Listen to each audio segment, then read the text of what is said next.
Sir, ano yan? Mga anak niya? Nakita nyo lang rin dito? Malalaki na rin, no? Ay, nadede pa rin. Ba't andito sila? Walang kaano-ano rito. Pero malakas naman, no? Parang pagod lang. Ito po, Medyo ano lang parang yung mata kanyang niya. mata. Taga saan kayo, sir? At taga dito lang. Taga dito lang rin po. Nakita lang.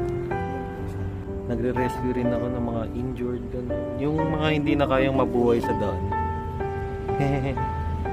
Ang cute.